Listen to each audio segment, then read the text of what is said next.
പരിശുദ്ധാത്മാവിന്റെയും നാമത്തിൽ.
ആ വിശ്വാസം ഏറ്റവും ആത്മാർത്ഥതയോടുകൂടി ഏറ്റുപറയുന്നതിനും ഞങ്ങളെ നീ ശക്തരാക്കണമേ.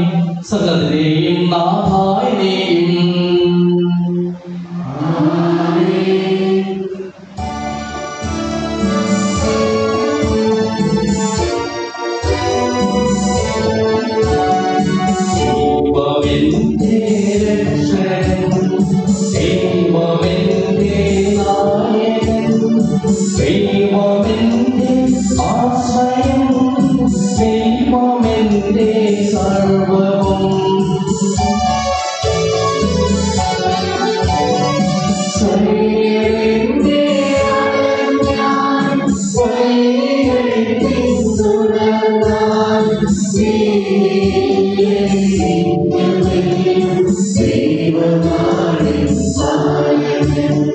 സിയതമങ്ങേ വസതിയിൽ കഴിയുവാനെൻ മോഹം മധുരമങ്ങേ മഹിമയിൽ മറയുവാനെൻ ദാഹം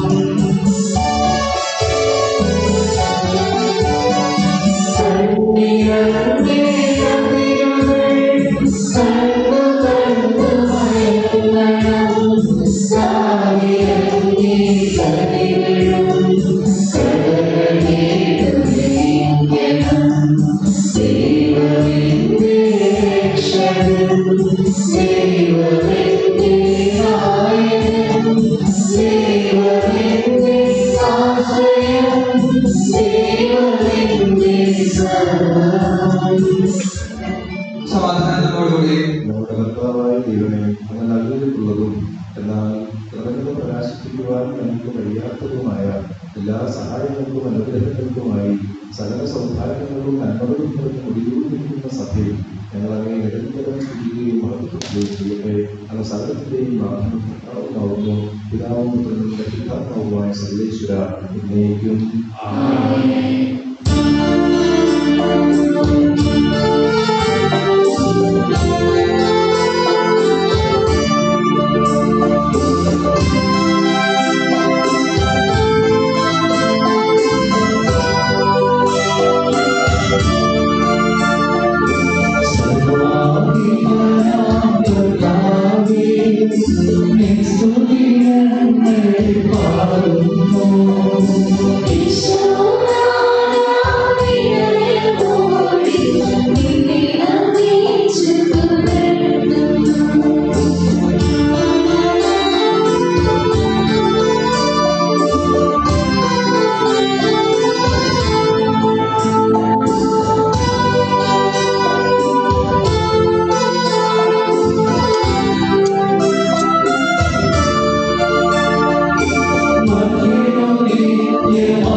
ശരീരങ്ങളെ ഉയർപ്പിക്കുന്നവൻ ആത്മാക്കളെ രക്ഷിക്കുന്നവൻ ജീവനെ അനുദിനം പരിപാലിക്കുന്നവനുമാകുന്നു.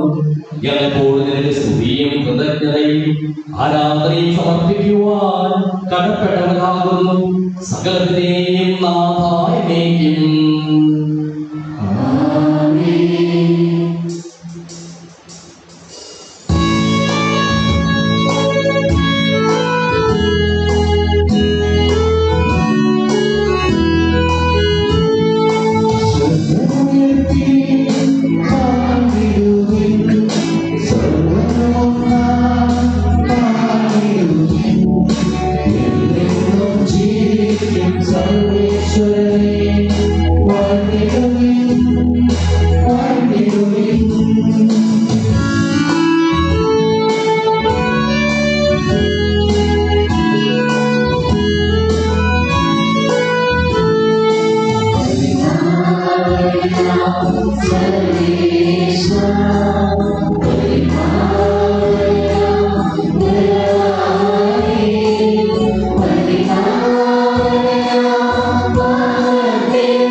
വിശുദ്ധരിൽ സമൃദ്ധനായി വസിക്കുന്ന വിശുദ്ധനും സുന്ദരനും ബലവാനും മഹത്വനായ കർത്താവേ, അങ്ങയുടെ സ്വഭാവത്തിനൊത്ത വിധം എപ്പോഴും ഞങ്ങളെ കടാക്ഷിക്കുകയും അനുഗ്രഹിക്കുകയും ഞങ്ങളോട് കരുണ കാണിക്കുകയും ചെയ്യണമേ.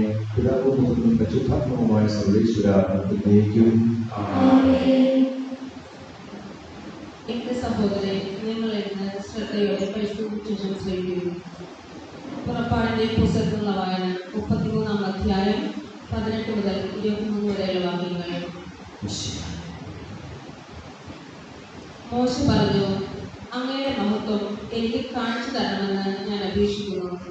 അവിടുന്ന് അരുളി ചെയ്തു, എന്റെ മഹത്വം നിന്റെ മുൻപിലൂടെ കടന്നു പോകും. കർത്താവ് എന്ന എന്റെ നാമം നിന്റെ മുൻപിൽ ഞാൻ പ്രഖ്യാപിക്കുകയും ചെയ്യും. എനിക്ക് ഇഷ്ടമുള്ളവരിൽ ഞാൻ പ്രസാദിക്കും. എനിക്ക് ഇഷ്ടമുള്ളവരോട് ഞാൻ കരുണ കാണിക്കും. അവിടുന്ന് തുടർന്നു, നീ എൻ്റെ മുഖം കണ്ടുകൂടാ. എന്തെന്നാൽ എന്നെ കാണുന്ന ഒരു മനുഷ്യനും ജീവനോടെ ഇരിക്കുകയില്ല. കർത്താവ് പറഞ്ഞു, ഇതാ എൻ്റെ അടുത്തുള്ള ഈ പാറമേൽ നീ നിൽക്കുക. എൻ്റെ മഹത്വം കടന്നു പോകുമ്പോൾ നിന്നെ ഈ പാറയുടെ ഒരുക്കിൽ ഞാൻ നിർത്തും. ഞാൻ കടന്നു പോകുമ്പോൾ എൻ്റെ കൈകൊണ്ട് നിന്നെ മറയ്ക്കും. അതിനുശേഷം ഞാൻ കൈമാറ്റും. അപ്പോൾ നിനക്ക് എൻ്റെ പിൻഭാഗം കാണാം, എന്നാൽ എൻ്റെ മുഖം നീ കാണുകയില്ല.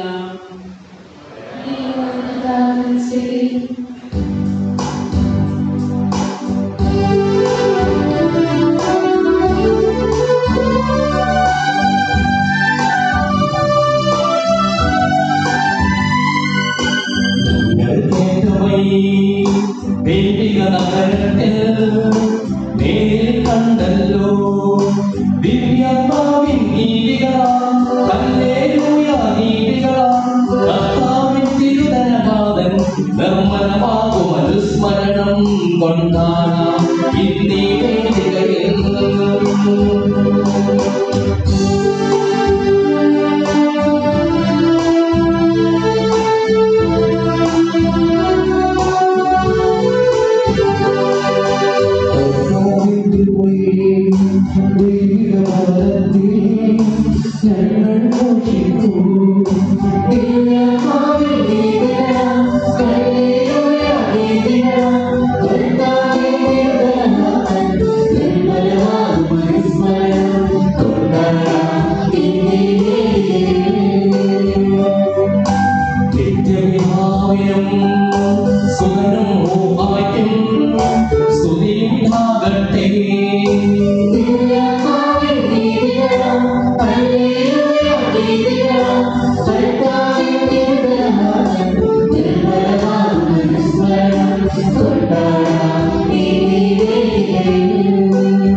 ശ്രദ്ധയോടുകൂടി ശ്രദ്ധിക്കുന്നതിനും ഗ്രഹിക്കുന്നതിനും അതിനനുസരിച്ച് ജീവിക്കുന്നതിനും ഞങ്ങളെ നീ അനുഗ്രഹിക്കണമേ. സകലത്തെയും നാഥായിലേക്കും.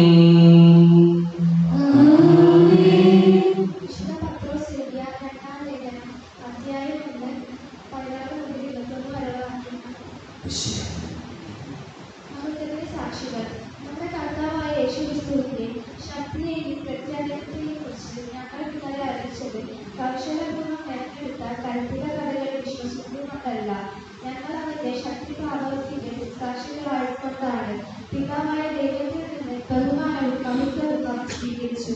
ഇവനെന്റെ പ്രിയപുത്രൻ, ഇവരെ ഞാൻ പ്രസാദിച്ചിരിക്കുന്നു എന്ന സ്വരം മഹിമ പ്രാബല്യത്തിൽ നിന്ന് അവന്റെ അടുത്ത് വരികയും ചെയ്തു. സ്വർഗത്തിൽ നിന്നുണ്ടായ ആ സ്വരം ഞങ്ങൾ കേട്ടു. എന്തെന്നാൽ ഞങ്ങളും അവന്റെ കൂടെ വിശുദ്ധ മലയിൽ ഉണ്ടായിരുന്നു. ഇങ്ങനെ പ്രവാചകവചനത്തെ പറ്റി ഞങ്ങൾക്ക് കൂടുതൽ ഉറപ്പ് ലഭിച്ചിരിക്കുന്നു.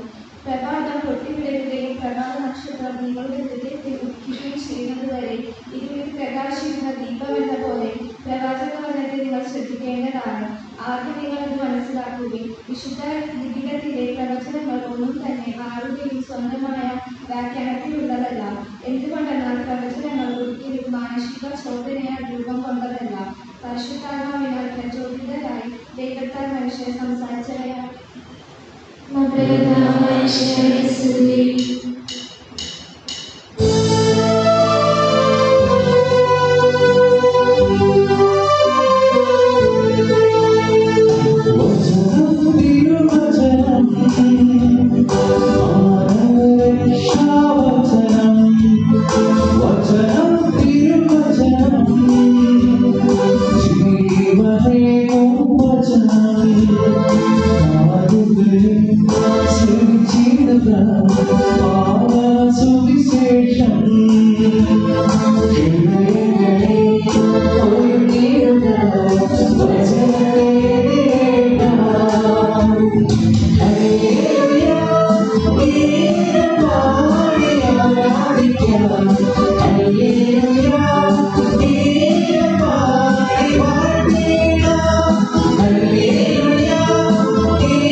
വിശുദ്ധ യോഹന്നാൻ അറിയിച്ച നമ്മുടെ കർത്താവ് യേശു മിശിഹായുടെ പരിശുദ്ധ സുവിശേഷം അധ്യായം 1 വാക്യങ്ങൾ 45 മുതൽ. ഫിലിപ്പോസ് നഥാനിയേലിനെ കണ്ട് അവനോട് പറഞ്ഞു, മോശയുടെ നിയമത്തിലും പ്രവാചക ഗ്രന്ഥങ്ങളിലും ആരെപ്പറ്റി എഴുതിയിരിക്കുന്നുവോ അവനെ, യോസഫിന്റെ മകൻ നസറത്തിൽ നിന്നുള്ള യേശുവിനെ ഞങ്ങൾ കണ്ടു. നഥാനിയേൽ ചോദിച്ചു, നസറത്തിൽ നിന്ന് എന്തെങ്കിലും നന്മ ഉണ്ടാകുമോ? ഫിലിപ്പോസ് പറഞ്ഞു, വന്നു കാണുക. നഥാനിയേൽ തൻ്റെ അടുത്തേക്ക് വരുന്നത് കണ്ട് യേശു അവനെപ്പറ്റി പറഞ്ഞു, ഇതാ നിഷ്കളങ്കനായ ഒരു യഥാർത്ഥ ഇസ്രായേൽക്കാരൻ. അപ്പോൾ നഥാനിയേൽ ചോദിച്ചു, നീ എന്നെ എങ്ങനെ അറിയുന്നു? യേശു മറുപടി പറഞ്ഞു, ഫിലിപ്പോസ് നിന്നെ വിളിക്കുന്നതിന് മുമ്പ് നീ അത്തിമരത്തിന്റെ ചുവട്ടിലിരിക്കുമ്പോൾ ഞാൻ നിന്നെ കണ്ടു. നഥാനിയേൽ പറഞ്ഞു, റബ്ബി, അങ്ങ് ദൈവപുത്രനാണ്, ഇസ്രായേലിന്റെ രാജാവാണ്. യേശു പറഞ്ഞു, അത്തിമരത്തിന്റെ ചുവട്ടിൽ നിന്നെ കണ്ടു എന്ന് ഞാൻ പറഞ്ഞതുകൊണ്ട് നീ എന്നെ വിശ്വസിക്കുന്നു ഇല്ലേ? എന്നാൽ ഇതിനേക്കാൾ വലിയ കാര്യങ്ങൾ നീ കാണും.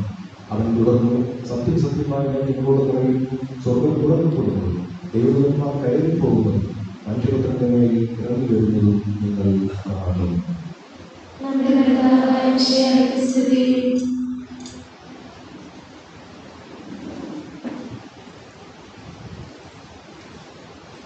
ഈശോയുടെ പ്രിയപ്പെട്ടവരെ, ഒരു പുതിയ വർഷത്തിൻ്റെ ആദ്യത്തെ ഞായറാഴ്ചയിലാണ് നമ്മൾ. ആരാധനാ ക്രമവത്സരത്തിൽ പുതിയ ഒരു കാലം ആരംഭിക്കുകയാണ്. ഇവിടെ ദനഹാകാലം എന്നാണ് ഈ കാലയളവിൻ്റെ പേര്. ഇന്നലെ ആയിരുന്നു ദനഹാ തിരുനാൾ എന്ന് നമുക്കറിയാമല്ലോ. യേശുവിൻ്റെ ജ്ഞാനസ്നാനമാണ് ദനഹായുടെ അടിസ്ഥാനം. ഈ ആരാധനാ കാലത്ത്, ദനഹാകാലത്ത് നമ്മൾ യേശു ആരെന്ന വെളിപ്പെടുത്തലുകൾ ധ്യാനിക്കാൻ തിരുസഭ ആഗ്രഹിക്കുന്ന കാലയളവാണ്. കാലത്തൊഴുത്തിൽ പിറന്നു വീണ പിഞ്ചു പൈതൽ, വാവിട്ടിലറിയുന്ന ഒരു മനുഷ്യനില്ല, അവൻ ആരാണ്? അതിൻ്റെ വെളിപ്പെടുത്തലുകളാണ് ഈ ഓരോ ഞായറാഴ്ചയും. ഈ കാലത്തൊഴുത്തിൽ പിറന്നു വീണ മനുഷ്യനില്ല ആരാണെന്ന സ്വതന്ത്ര വെളിപ്പെടുത്തലുകളാണ്. ഈ ഞായറാഴ്ച യേശു ആരാണെന്നാണെന്നോ വെളിപ്പെടുത്തുന്നത് സുവിശേഷത്തിലൂടെ. യേശുവിനെ ഇന്ന് സുവിശേഷത്തിലൂടെ പരിചയപ്പെടുത്തുന്നത് മോശയുടെ നിയമത്തിലും പ്രവാചക ഗ്രന്ഥങ്ങളിലും ആരെപ്പറ്റി പറഞ്ഞിരുന്നുവോ അവനെ ഞങ്ങൾ കണ്ടുകയാണ്.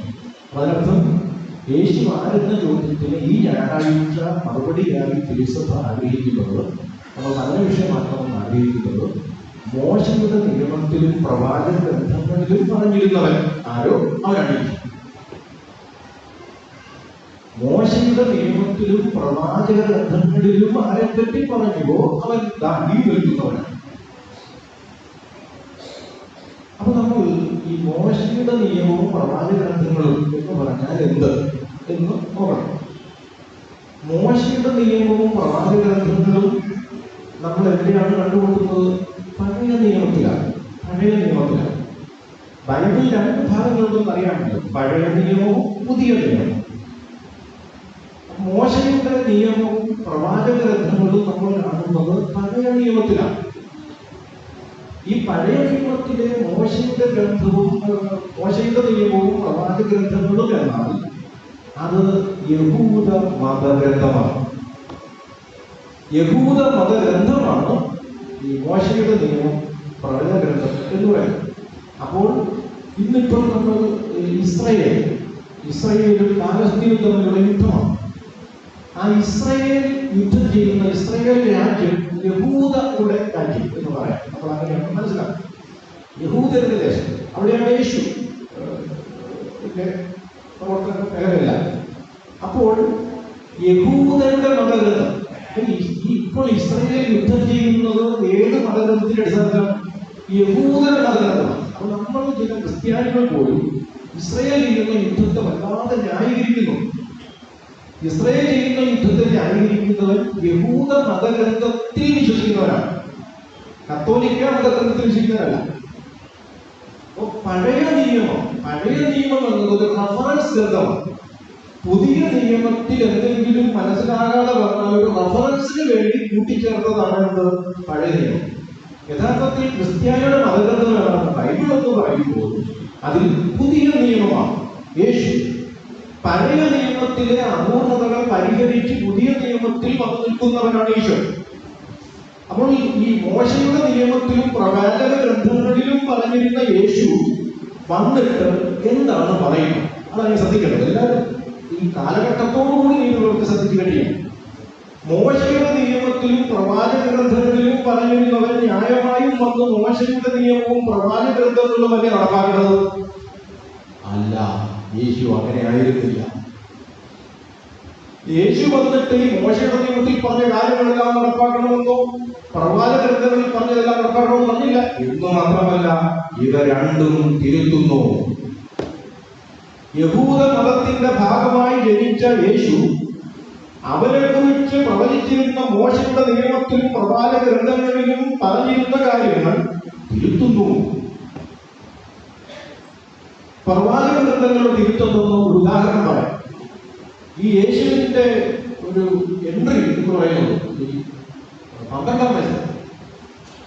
12-ാം വയസ്സിൽ യേശു തനതായ ഒരു വർത്തമാനങ്ങളൊക്കെയാണ് ഒരു മാസം എടുക്കണമെന്ന് പറയും. അതുപോലെ ഒരു സിനിമയാണെങ്കിൽ ആ മാസം യേശുവിന്റെ മാസം എൻട്രി 12-ാം വയസ്സിൽ. 12-ാം വയസ്സിൽ അവന്റെ എൻട്രി എന്നെ അറിയാമോ? അവന് കിട്ടിയ ബൈബിൾ ഭാഗം തിരുത്തി വായിച്ചുകൊണ്ടാണ് അവന്റെ മാസം എൻട്രി. യഹൂദ മതഗ്രന്ഥത്തിൽ അവനെ കുറിച്ച് പറഞ്ഞിരുന്ന കാര്യത്തെ തിരുത്തി വായിച്ചത്. യേശയ്യാ പ്രവാചകന്റെ പുസ്തകം കിട്ടി. അവൻ അതിൽ പറഞ്ഞിരുന്ന കാര്യം തന്നെ വായിച്ചിട്ട് ഒരു ഭാഗത്തെ ഒഴിവാക്കി. കർത്താവിന്റെ ക്രോധത്തിന്റെ ദിനങ്ങൾ പ്രഖ്യാപിക്കാൻ വന്നതെന്ന ഭാഗം അവൻ മനഃപൂർവ്വം വിഴുങ്ങി. പ്രവാചക ഗ്രന്ഥങ്ങളിൽ പറഞ്ഞിരുന്നവൻ വന്ന് പ്രവാചക ഗ്രന്ഥങ്ങളെ തിരുത്തുന്നു.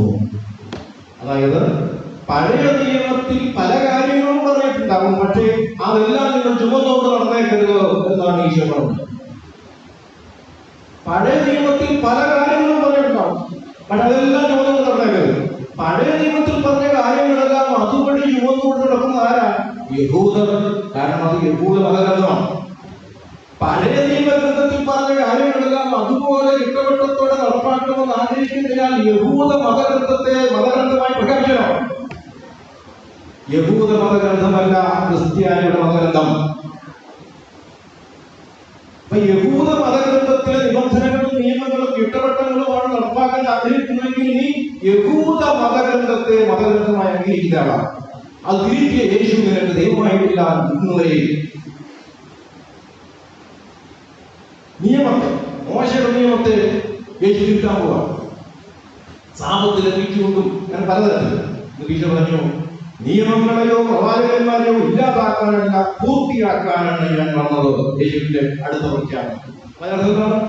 പഴയ നിയമത്തിൽ മോശയിൽ അഥവാ യഹൂദ മതഗ്രന്ഥം അനുധാവനം ചെയ്തിരുന്ന പല കാര്യങ്ങളും അതിന്റെ നിയമങ്ങൾ ഉൾപ്പെടെ പ്രവചനങ്ങൾ പോലും ഞാൻ നടപ്പാക്കാൻ പോകുന്നത് ഇങ്ങനെയാണ്. അങ്ങനെ ഇപ്പൊ മോശയുടെ നിയമത്തെ പ്രവാചക ഗ്രന്ഥങ്ങളെ തിരുത്തി പ്രവേശിക്കുകയോ പുതിയ നിയമം എന്ന ഒന്നാണ് നമ്മൾ അനുധാവനം ചെയ്യുന്നത്. പഴയ നിയമത്തിൽ ദൈവത്തിന്റെ പ്രത്യക്ഷപ്പെടലാണ് ആദ്യം വായിച്ച വായനയിൽ നമ്മൾ കേട്ടത് പുറപ്പാടിന്റെ പുസ്തകം.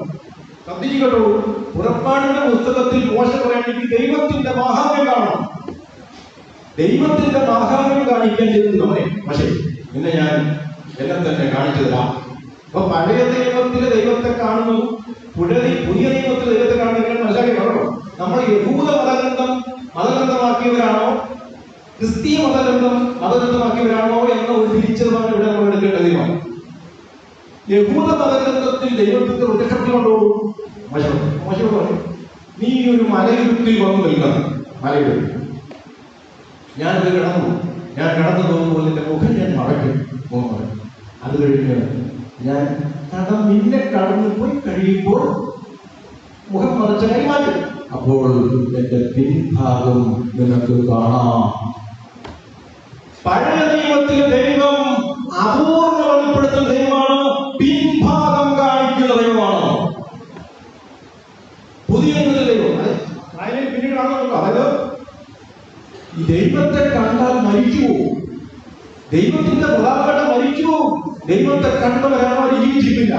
അതാണ് പഴയ നിയമം. പക്ഷേ ആ പഴയ നിയമ ദൈവം പിൻഭാഗം കാട്ടി മഹിമ പ്രഖ്യാപിച്ച് വളർന്നുപോയ ദൈവം പുതിയ നിയമത്തിൽ അവന്റെ മുഖദർശനം തരുന്നു. മുഖദർശനം. ദൈവത്തെ മുഖാമുഖം കാണുന്ന തലമുറയാണ് ക്രിസ്ത്യാനികൾ. മുഖാമുഖം. അവന്റെ പരിശുദ്ധ കുർബാനയിലേക്ക് അവന്റെ മുഖം കാണാം. നമുക്ക് മുഖം. ദൈവത്തെ മുഖാമുഖം കാണാൻ അനുഗ്രഹിക്കപ്പെട്ടവനാണ് ബൈബിൾ മതഗ്രന്ഥമായ മനുഷ്യൻ. ദൈവത്തിന്റെ പിൻഭാഗങ്ങളുടെ പഴയ നിയമ ജനതയല്ല നമ്മൾ. യഹൂദ മതഗ്രന്ഥമല്ല നമ്മൾ മതഗ്രന്ഥം. പിന്നെയോ ബൈബിൾ. ബൈബിളിൽ അവൻ മുഖദർശനം തരും. നമ്മുടെ ഈ ലേഖനത്തിന്റെ ആമുഖമായിട്ടുള്ള പാട്ടില്ല, ആ പാട്ടിന്റെ ആദ്യം ലേഖനത്തിന്റെ ആമുഖമായിട്ടുള്ള നാലുപേരും മ്യൂസിക്കുകളുണ്ട്. നമ്മൾ നാലുപേർ പഠിക്കും.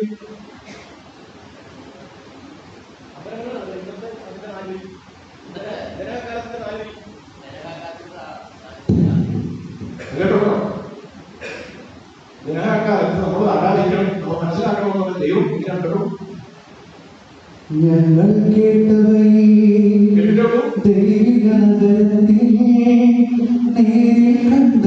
കണ്ടല്ലോ. പഴയ നിയമത്തിൽ നമ്മൾ ദൈവത്തെ കുറിച്ച് കേട്ടിട്ടേ ഉള്ളൂ. അവനെ നമ്മൾ നേരിൽ കണ്ടു. ദൈവത്തെ നേരിൽ കണ്ട കാര്യങ്ങളെ മനോവിഷയമാക്കുന്ന ദിനകാലത്താണ് നമ്മൾ ദൈവത്തെ നേരിൽ കാണാൻ ഭാഗ്യം ലഭിച്ചവർ, ദൈവത്തെ മുഖാമുഖം കാണാൻ ഭാഗ്യം ലഭിച്ചവർ, ദൈവത്തെ മുഖാമുഖം കണ്ട് മുഖം പ്രശോഭിപ്പിക്കുന്ന മനുഷ്യരാകേണ്ടവർ. അവിടുത്തെ നോക്കിയവർ പ്രകാശിതരായവർ ലജ്ജിക്കാവുകയില്ല. ദൈവത്തെ മുഖാമുഖം നോക്കുന്നവർക്ക് ലജ്ജിക്കേണ്ടി വരില്ല, തലമുറിക്കേണ്ടി വരില്ല, ചാൻവിച്ചാകാൻ വരും. അതുകൊണ്ട് ദൈവത്തെ മുഖാമുഖം കണ്ട് ആരാധിക്കുന്ന പുതിയ നിയമത്തിന്റെ വക്താക്കളാവുക. ദൈവത്തിന്റെ മഹിമ കാണാൻ വെളിവില്ലാത്ത പഴയ നിയമ യഹൂദജനതയുടെ മനുഷ്യരുടെ നമ്മൾ പഴയ നിയമത്തിലെ പല അപൂർവങ്ങളും അതുപോലെ ചുമന്നുകൊണ്ട് നടക്കുന്ന പെന്തക്കോസ്തുകാര് അപ്പൊ എല്ലാം പഠിച്ചിട്ടുണ്ടോ? അതായത് പെന്തക്കോസ്തുകാര് വിഗ്രഹങ്ങൾ ഉണ്ടാക്കാൻ പറ്റുന്നത്. വിഗ്രഹങ്ങൾ പാടില്ല. ബൈബിൾ അധിഷ്ഠിതമായിട്ട് പറയുന്നത്. ബൈബിൾ അധിഷ്ഠിതം എങ്ങനെയാണ് പറയുന്നത്? പഴയ നിയമത്തിൽ അതായത് ദൈവത്തിന് രൂപമില്ല, ദൈവം അദൃശ്യനാണ്, അരൂപിയാണ്, അതിന് ശരീരമില്ല. അപ്പൊ ശരീരമില്ലാത്ത ഒരു ദൈവത്തെ കുറിച്ചുള്ള സങ്കല്പമാണ് പഴയ നിയമം. ആ പഴയ നിയമത്തിലെ ദൈവസങ്കല്പത്തിൽ നമ്മുടെ രൂപങ്ങൾ ഉണ്ടാകാൻ പറ്റില്ല. പക്ഷേ പഴയ നിയമത്തിൽ വിഗ്രഹങ്ങൾ ഉണ്ടാക്കരുതെന്ന് പറഞ്ഞ ദൈവം മനുഷ്യന്റെ രൂപമെടുത്തു, ആളെടുത്തു. ദൈവം മനുഷ്യന്റെ അശരീരിയായിരുന്ന ദൈവം രൂപമെടുത്തു. രൂപം ഉണ്ടാക്കാൻ പാടില്ലെന്ന് പഴയ നിയമം ചുമന്നുകൊണ്ട് നടക്കുന്നതാണ് യഹൂദന്റെ ദോര. യഹൂദ മതഗ്രന്ഥം സ്വന്തം മതഗ്രന്ഥം പ്രഖ്യാപിക്കുക. പക്ഷെ വിഗ്രഹങ്ങൾ ഉണ്ടാക്കാം, കാരണം ദൈവം രൂപം കൊടുത്തു. ദൈവം മനുഷ്യന്റെ രൂപം കൊടുത്തു. നിന്റെ ഷെയ്പ്പ് കിട്ടിയത്. അപ്പോൾ നമ്മൾ ഷെയ്പ്പ് കിട്ടിയ ദൈവത്തിന്റെ ആളുകളാണ്, ഷെയ്പ്പില്ലാത്ത ദൈവത്തിന്റെ ആളുകളല്ല. അപ്പൊ നമ്മൾ എന്ന് പറഞ്ഞതുപോലെ ചില പഴയ നിയമ ബാധ്യതയിലെ മനുഷ്യർ ആ പഴയ നിയമത്തെ അഥവാ യഹൂദ മതഗ്രന്ഥത്തെ ചുമന്നുകൊണ്ടാണ്.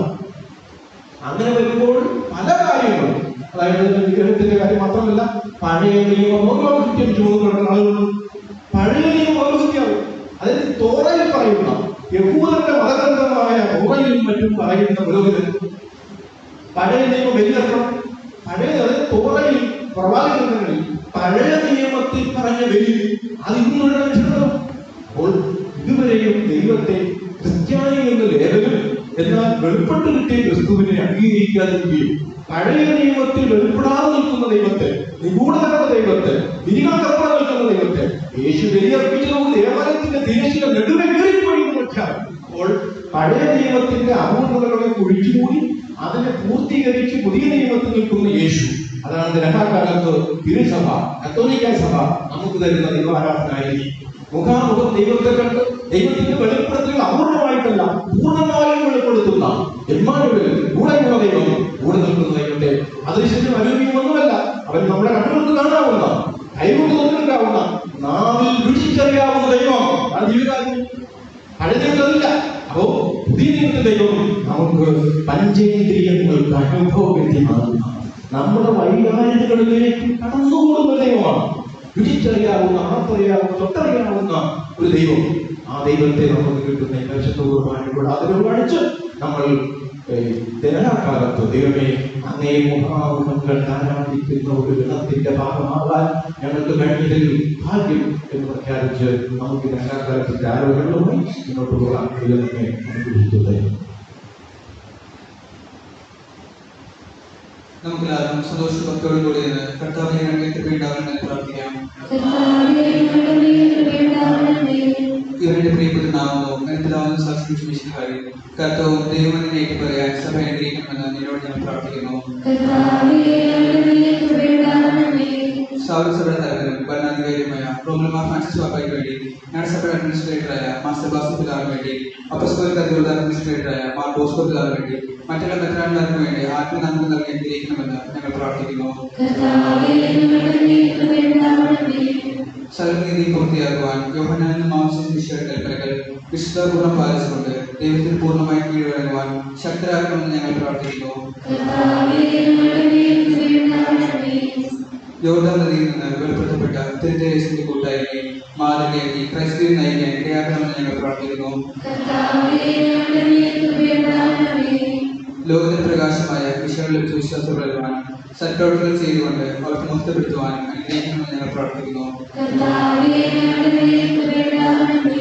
നമുക്കെല്ലാവർക്കും നമ്മെ നാം ഓരോരുത്തരെയും പിതാനുഭവത്തിന് ഉപേക്ഷിതാന്മാരെ സമർപ്പിക്കാം.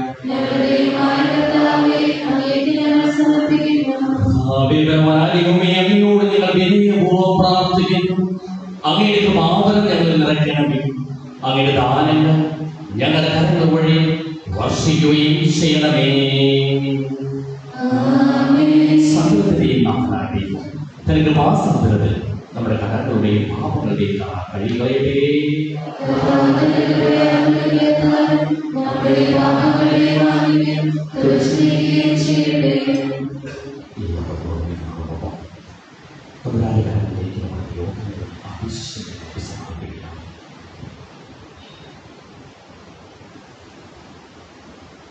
അങ്ങയുടെ അനാഥമായ ത്രിത്വത്തിൽ എപ്പോഴും എന്നേക്കും ഞങ്ങൾ സ്തുതിക്കും. നമ്മുടെ രക്ഷയ്ക്ക് വേണ്ടി മരണത്തിന്റെയും സംസ്കാരത്തിന്റെയും ഉദ്ധാനത്തിന്റെയും ഓർമ്മയാചരിക്കുവാൻ ഈ കുർബാന നമ്മുടെ കരങ്ങളിൽ നിന്ന് സ്വീകരിക്കുമാറാകട്ടെ. കൽപ്പനയനുസരിച്ച് മിശിഹായുടെ സ്വർഗ്ഗത്തിൽ നിന്നുള്ള മഹത്വപൂർണമായ രണ്ടാമത്തെ ആഗമനം വരെ അവിടുത്തെ വിശുദ്ധ ബലിപീഠത്തിന്മേൽ സുദൃഢവും പരിശുദ്ധവും ജീവനായകവുമായ ഈ രഹസ്യങ്ങൾ സജ്ജീകരിക്കപ്പെടുന്നു. അവിടേക്ക് സ്തുതിയും ബഹുമാനവും കൃതജ്ഞതയും ആരാധനയും ഉണ്ടായിരിക്കട്ടെ, ഇപ്പോഴും എപ്പോഴും എന്നേക്കും. പിതാവുമായ ഏകദൈവത്തിൽ ഞങ്ങൾ വിശ്വസിക്കുന്നു.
എന്റെ സഹോദരീ സഹോദരന്മാർ, ഈ കുർബാന ഞങ്ങളുടെ കരങ്ങൾ വഴി പൂർത്തിയാകുവാൻ നിങ്ങൾ ഞങ്ങൾക്ക് വേണ്ടി പ്രാർത്ഥിക്കുവിൻ.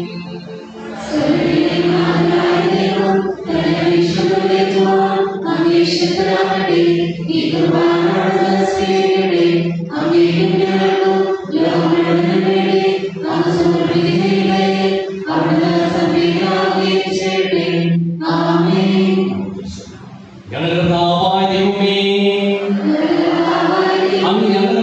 വർഷിച്ചുകൊണ്ടിരിക്കുന്ന സമൃദ്ധമായ അനുഗ്രഹങ്ങളെ പ്രതി ഞങ്ങൾ അങ്ങേക്ക് നന്ദി പറയുന്നു. അങ്ങയുടെ പ്രിയപുത്രന്റെ ശരീരങ്ങളാകുന്ന ദിവ്യരഹസ്യങ്ങളുടെ ശുശ്രൂഷകരാകുവാനും സ്വീകരിക്കുന്നവരാകുവാനും എല്ലാവരും പാപികളുമായിരുന്നിട്ടും ഞങ്ങളെ അങ്ങ് കാരുണ്യാജകത്താൽ യോഗ്യരാക്കി. അത് നൽകിയ ഈ ദാനം തികഞ്ഞ സ്നേഹത്തോടും ഉറച്ച വിശ്വാസത്തോടും കൂടി പരികർമ്മം ചെയ്യുവാൻ ഞങ്ങളെ ഓരോരുത്തരെയും ശക്തരാക്കണമെന്ന് അങ്ങയോട് ഞങ്ങൾ അപേക്ഷിക്കുന്നു. ഞങ്ങൾ അങ്ങേക്ക് സ്തുതിയും ബഹുമാനവും കൃതജ്ഞതയും ആരാധനയും സമർപ്പിക്കുന്നു, ഇപ്പോഴും എപ്പോഴും എന്നേക്കും. സമാധാനം നിങ്ങളോടുകൂടെ.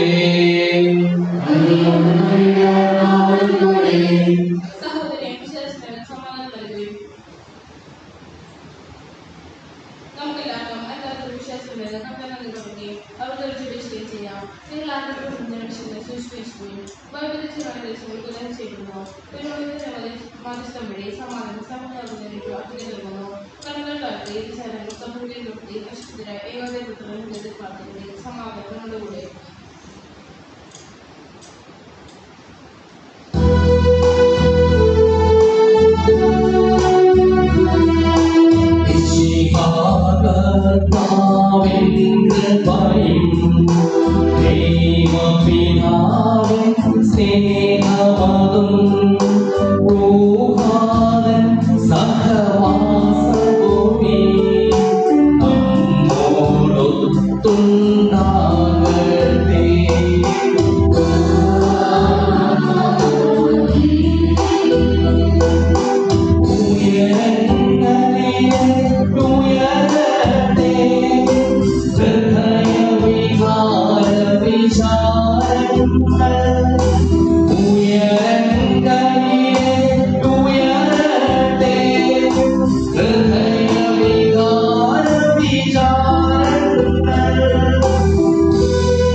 അങ്ങയുടെ മഹത്വമേറിയ തത്വത്തിന്റെ ആരാധനമായ നാമം എല്ലാ അധരങ്ങളിൽ നിന്നും സ്തുതിയും എല്ലാ നാവുകളിൽ നിന്നും കൈകളെയും എല്ലാ സത്യങ്ങളിൽ നിന്നും പുകഴ്ചയും അർഹിക്കുന്നു.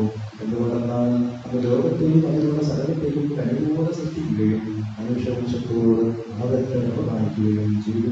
സ്വർഗവാസികളുടെ ആയിരങ്ങളും മലാഖമാരുടെ 10,000ങ്ങളും മഹോന്നതനായ അങ്ങയെ ആരാധിക്കുന്നു. അഗ്നിതയന്മാരുടെ പരിധികളുമായ സ്വർഗീയ സൈന്യങ്ങൾ അങ്ങയുടെ നാമത്തെ ഉയർത്തിക്കുന്നു. പരിശുദ്ധരും പരിധികളുമായ പ്രവന്മാരോടും സാധനങ്ങളോടും ചേർന്ന് നാഥനായ അങ്ങേക്കവർ ആരാധന സമർപ്പിക്കുന്നു. ഉയർന്ന സ്വരത്തിൽ ഇടപെടാതെ സ്തുതിച്ചുകൊണ്ട് ഞങ്ങൾ ഒന്ന് ചേർന്ന് ഉദ്ഘോഷിക്കുകയും ചെയ്യുന്നു.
അനുഭവത്തിന്റെ സ്മരണ ഞങ്ങൾ ആചരിക്കുന്നു.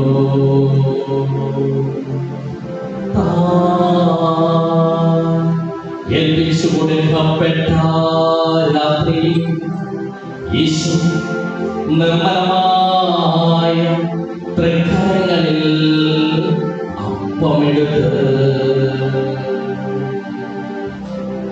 സുഖത്തിലേ ആരാധ്യനായ പിതാവേ, അങ്ങയുടെ പക്കലേ കണ്ണുകൾ ഉയർത്തി വാഴ്ത്തി വിഭജിച്ച് ശിഷ്യന്മാർക്ക് നൽകിക്കൊണ്ടരുൾ ചെയ്തു. ഇത് പാപമോചനത്തിനായി നിങ്ങൾക്ക് വേണ്ടി വിഭജിക്കപ്പെടുന്ന എന്റെ ശരീരമാകുന്നു.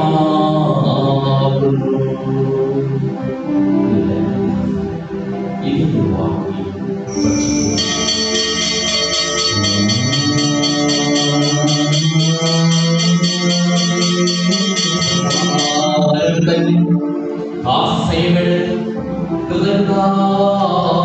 സ്തോത്രം ചെയ്തു വാഴ്ത്തി അവർക്ക് നൽകിക്കൊണ്ടരുൾ ചെയ്തു.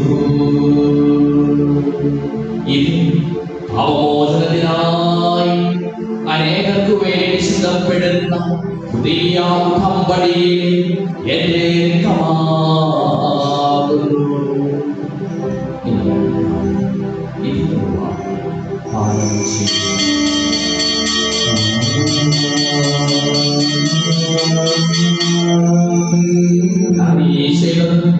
എന്റെ നാമത്തെ കുറിച്ച് കൂടുമ്പോൾ എന്റെ ഓർമ്മയ്ക്കായി ചെയ്യുവിൻ.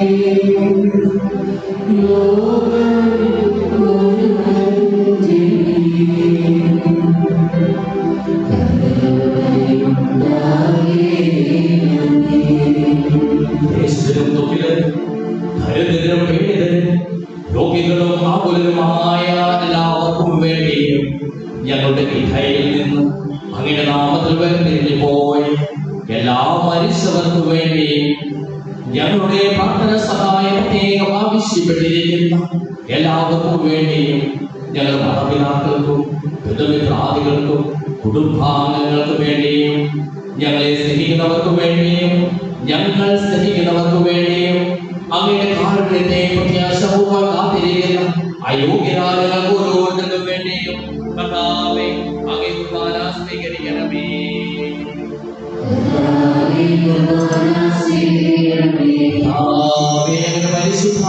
പരിശുദ്ധാത്മാവ് എഴുന്നള്ളി വരട്ടെ. അങ്ങേ ദാസരുടെ കുർബാനയിൽ അവിടുന്ന് ആവസിച്ച് ഇതിനെ ആശീർവദിക്കുകയും പവിത്രീകരിക്കുകയും ചെയ്യട്ടെ. ഇത് ഞങ്ങൾക്ക് കടങ്ങളുടെ മോചനത്തിനും പാപങ്ങളുടെ മോചനത്തിനും മനുഷ്യരുടെ ഉയർത്തിലുള്ള വലിയ പ്രത്യാശയും അങ്ങേ പ്രീതിപ്പെടുത്തിയ എല്ലാവരുടെ ഒന്നിച്ച് സ്വർഗരാജ്യത്തിൽ നവമായ ജീവിതത്തിനും കാരണമാകട്ടെ. സജീവവും പരിശുദ്ധവും ജീവദായകവുമായ നാമത്തിന് സ്തുതിയും ബഹുമാനവും കൃതജ്ഞതയും ആരാധനയും ഞങ്ങൾ സമർപ്പിക്കുന്നു, ഇപ്പോഴും എപ്പോഴും എന്നേക്കും.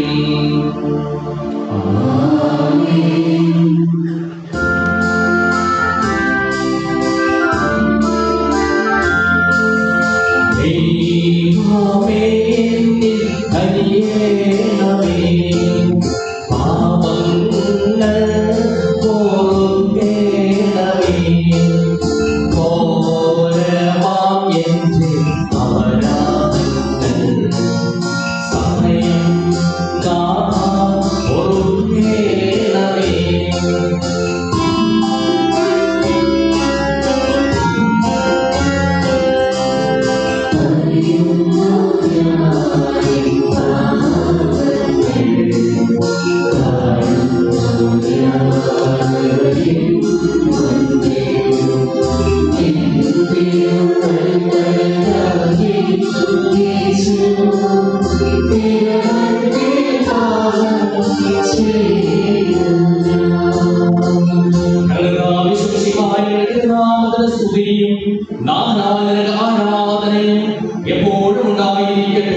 സജീവവും ജീവദായകവുമായ ഈ തിരുശരീരവും തിരുരക്തവും സ്വർഗത്തിൽ നിന്ന് ഇറങ്ങിയതും ലോകത്തിന് മുഴുവൻ ജീവൻ നൽകുന്നതുമാകുന്നു. ഇത് ഭക്ഷിക്കുന്നവർ മരിക്കുകയില്ല, പ്രതിദിനം പാപമോചനവും രക്ഷയും പ്രാപിക്കുകയും നിത്യം ജീവിക്കുകയും ചെയ്യും.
പരിശുദ്ധാത്മാവിന്റെ സഹവാസവും നാം എല്ലാവരോടും കൂടെ ഉണ്ടായിരിക്കട്ടെ, ഇപ്പോഴും എപ്പോഴും എന്നേക്കും.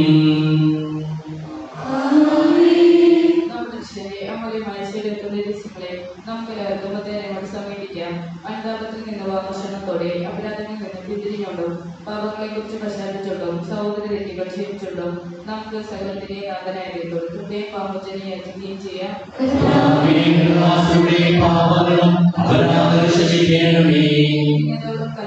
നമുക്ക് അനുസരിച്ചിരിക്കാം.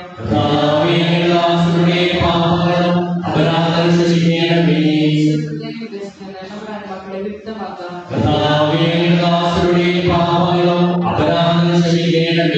വിശുദ്ധ കുർബാന സ്വീകരിക്കുകയും വിശുദ്ധമായി നിന്ന് പുറത്തിരിക്കപ്പെടുകയും ചെയ്യാം.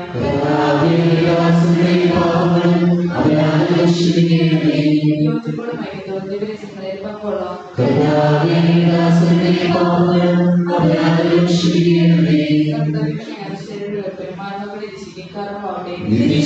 കാരണമാവട്ടെ. പ്രാർത്ഥിക്കാൻ സമാധാനം നമ്മോടുകൂടെ. ചോദിക്കുന്നതെല്ലാം ഞാൻ നിങ്ങൾക്ക് നൽകാമെന്ന് പറഞ്ഞു നല്ല ദൈവത്തോട് ഞാൻ ചോദിച്ചതെല്ലാം എനിക്ക് ലഭിക്കും എന്ന മനോവിശ്വാസത്തോടു കൂടി അവർ വിളിച്ചപേക്ഷിക്കാം. സുഖസ്നായ പിതാവേ,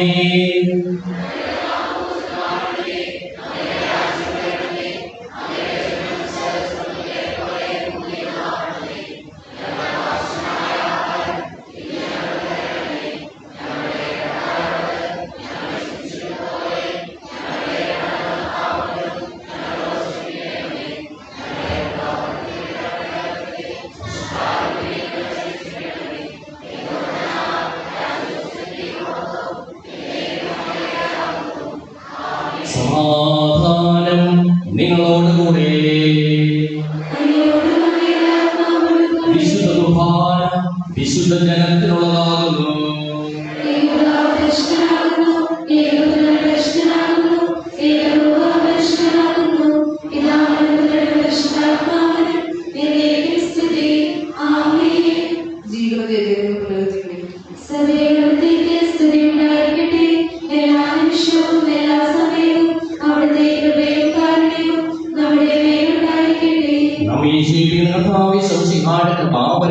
അവിടുത്തെ കാരുണ്യത്താൽ നാം എല്ലാവരിലും സമ്പൂർണ്ണമാകട്ടെ. ഉണ്ടാകട്ടെ. മിശിഹായുടെ തോന്നുന്ന ഇത് ജീവനാണ്.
പുതുതായി തിരഞ്ഞെടുക്കപ്പെട്ട യൂണിറ്റ് ഭാരവാഹികളുടെ മീറ്റിംഗ് പാരീഷ് ബോർഡിൽ വെച്ച് കൂടുന്നതാണ്.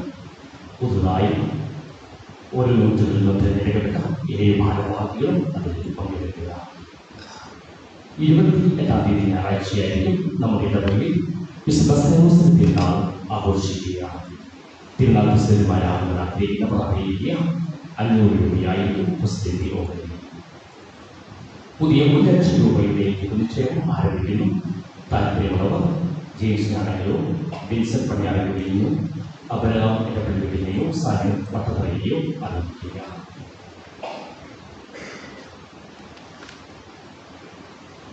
സെന്റ് കുടുംബയോഗ വാർഷികം 13-ാം തീയതി വൈകിട്ട് 6 മണിക്ക് കുർബാനയോടുകൂടി പെരേപ്പാലം ജോസിന്റെ വസതിയിൽ നടക്കുന്നതാണ്. ക്രിസ്മസ് പുൽക്കൂട് മത്സരത്തിൽ കാറ്റഗിസം മത്സരത്തിൽ സമ്മാനാർഹരായവർ 1ാം ക്ലാസ് ഫസ്റ്റ് നേടിയവർ 6ാം ക്ലാസ്സിലെയും 7ാം ക്ലാസ്സിലെയും വിദ്യാർത്ഥികൾ class teachers Mary Vinson, Jessy Francis. Second നേടിയവർ 12-1 ക്ലാസ്സുകളിലെ വിദ്യാർത്ഥികൾ ക്ലാസ് ടീച്ചേഴ്സ് ജിജി ഫ്രാൻസിസ്, സുധി. ക്രിസ്മസിനൊരുക്കമായുള്ള എല്ലാ ദിവസവും പഠിക്കുന്ന കുട്ടികൾക്കുള്ള സമ്മാനവും ഈ കുമാരെ തുടർന്ന് നൽകുന്നതാണ്. ആഞ്ചല റോസ് പട്ടത, ക്രിസ് ജോൺസൺ പട്ടത, ഡെൽവിൻ ബിജു മാലികൻ, ദിയ ബിജു മാലികൻ, ഏഞ്ചൽ മേരി അബ്രാം ഇടപെട്ടിരിക്കുന്നു. ടീച്ചേഴ്സ് ജെസി ഫ്രാൻസിസ് കൊടിയൽ, ലതിക അനലിക്കണ്ടത്ത്, മേഴ്സി വിൻസെന്റ് പടിഞ്ഞാറേക്കൊടിയൽ. നമ്മുടെ ഇടപെടൽ കൂട്ടായ്മ വളരെ ചെറിയ 85 വീടുകൾ മാത്രമുള്ള ഒരു കൂട്ടായ്മയാണ്. വളരെ ഐക്യത്തിലും സ്നേഹത്തിലും നമ്മൾ മുന്നേറി നമുക്ക് പള്ളി വഴിവാൻ സാധിച്ചു. നമ്മൾ പരിശുദ്ധരാമനോടും സഭയോടും അതിരൂപതയോടും ഇടവയോടും ചേർന്ന് നേരിടുന്ന പ്രത്യേകം ഓർമ്മപ്പെടുത്തുകയാണ്. തർക്കിക്കുവാനാണെങ്കിൽ സഭയിൽ ഒത്തിരിയേറെ വിഷയങ്ങളുണ്ട്. ഉദാഹരണത്തിന് ക്രൂശ് രൂപം എങ്ങോട്ട് തിരിക്കണം, കുരിശിന്റെ വഴി, പൊതു നമസ്കാരം, നവംബർ 2 മരിച്ചവരുടെ ഓർമ്മ ദിനം, തിരുനാളുകൾ, വിപുലി വ്യാഴാഴ്ച, സ്ഥൈ ലേഖനം, യാമപ്രാർത്ഥനകൾ, സക്രാരിയുടെ സ്ഥാനം, രൂപങ്ങൾ, അൽത്താരതി, മാർത്തോമ കുരിശ്, വിശുദ്ധരുടെ തിരുനാളുകൾ, നൊവേനകൾ, അഭിമന്യ പിതാക്കന്മാരുടെ വേഷഭൂഷാദികൾ, അതിനൊത്തിരി കാര്യങ്ങളുടെ വിഭാഗ്യതാകണമെങ്കിൽ പടുത്തുയർത്താം. ദയവായിട്ട് അങ്ങനെയുള്ള വിഭാഗ്യതകളിൽ നിന്നും വിഘടന ചിന്തകളിൽ നിന്നും വിട്ടു നിൽക്കണമെന്നും സഹകരിക്കരുതെന്നും സ്നേഹപൂർവ്വം ഓർമ്മപ്പെടുത്തുന്നു. നമുക്ക് പ്രാർത്ഥിക്കാം.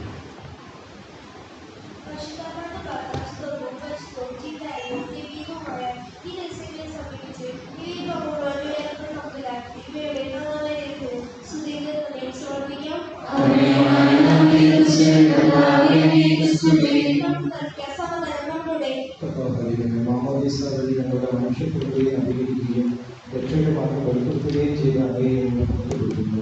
ജലത്താലും മാതാവിനാലും ഞങ്ങളുടെ ദൈവമക്കളും ശിവയുടെ കുടുംബനാശമാക്കി കൊടുക്കുകയും അവിടുത്തെ മരണത്തിനും ഉത്ഥാനത്തിനും പങ്കുവരാക്കുകയും ചെയ്തുകൊണ്ട് ശിവയുടെ വിശുദ്ധ സ്വീകരിക്കുവാൻ അങ്ങനെയുള്ള യോഗ്യരാക്കി പിതാവും തുറന്ന് പരിശുദ്ധാത്മാവായി സർവേശ്വരാണ്. ഞങ്ങളുടെ രക്ഷയുടെ കർത്താവുമായ ശിവയെ മാമോദീസയുടെ ഞങ്ങളുടെ പാപകരങ്ങൾ കഴുകുകയും ആത്മാവിനെ ഞങ്ങളെ വിശുദ്ധീകരിക്കുകയും ചെയ്തുകൊണ്ട് ദൈവരഹസ്യങ്ങളിൽ പങ്കുവരായി ദൈവീയ ജീവനിൽ ഞങ്ങളെ വളർത്തുന്ന എന്റെ അനന്തകാര്യത്തിൽ ഞങ്ങൾ പങ്കുവരുന്നു. സകലത്തിന്റെയും നാഥ നിന്ന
വിശുദ്ധീകരണത്തിന്റെ ബലിപീഠമേ സ്വസ്തി.